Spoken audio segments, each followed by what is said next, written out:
আসসালামু আলাইকুম। আজকে শেয়ার করছি টক ঝাল মিষ্টি এই আমড়ার আচারটা কিভাবে বাসায় তৈরি করবেন। যেহেতু এখন আমড়ার সিজন, তাই চাইলেই এই আচারটা বানিয়ে সারা বছর সংরক্ষণ করতে পারবেন। আর আজকে কিন্তু আমি কোনো রকম তেল ছাড়া এবং রোদে দেওয়ার ঝামেলা ছাড়াই এই আচারটি তৈরি করে দেখাবো। তো এবার আমরা রেসিপিটি দেখে আসি। তো প্রথমে এখানে 1 কেজি পরিমাণে আমড়ার খোসা ছাড়িয়ে এরকম স্লাইস করে কেটে নিয়েছি। তারপর আমড়াগুলোকে ভালো করে ধুয়ে নিয়েছি। এবার এতে 1 কাপ চিনি দিয়েছি। চিনির পরিমাণটা আমড়ার টক অনুযায়ী দিতে হবে। এবার আমড়াগুলোর সাথে চিনিটাকে ভালো করে মিশিয়ে নিব। তারপর ঢাকনা দিয়ে 10 মিনিটের জন্য রেস্টে রেখে দিব।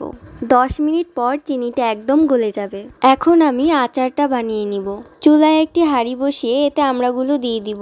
এখানে আর এক্সট্রা কোনো পানি দেওয়ার প্রয়োজন নেই, চিনির পানিটা দিয়ে আমড়াগুলো সিদ্ধ হয়ে যাবে। এবার সুন্দর একটি কালারের জন্য এতে হালকা হলুদের গুঁড়ো এবং মরিচের গুঁড়ো দিয়েছি। তারপর এতে লবণ দিয়ে আমড়াগুলোকে ঢেকে সিদ্ধ করে নিব। এর মাঝে ঢাকনা উঠিয়ে আমড়াগুলোকে একটু নেড়ে নিয়েছি।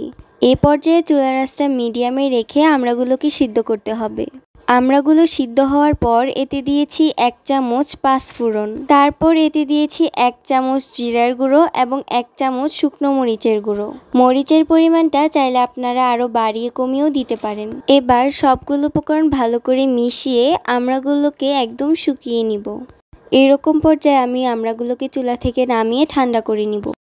এখন আমি আচারগুলোকে একটি বাটিতে পরিবেশন করে নিচ্ছি। এবার এই আচারগুলোকে যে কোনো বক্স কিংবা কাচের জারে রেখে অনেকদিন পর্যন্ত সংরক্ষণ করতে পারবেন। টক ঝাল মিষ্টি এই আমড়ার আচারটা বাসায় একবার বানিয়ে দেখবেন, খেতে কিন্তু অনেক মজাদার হয়। তো এই ছিল আমার আজকের আচারের রেসিপি। এরকম মজার মজার রেসিপি পেতে আমাদের ইউটিউব চ্যানেলটিকে সাবস্ক্রাইব করে রাখুন, সাথে আমাদের ফেসবুক পেজটিকেও ফলো করে রাখুন। আজ এই পর্যন্তই, সবাই ভালো থাকবেন। আল্লাহ হাফেজ।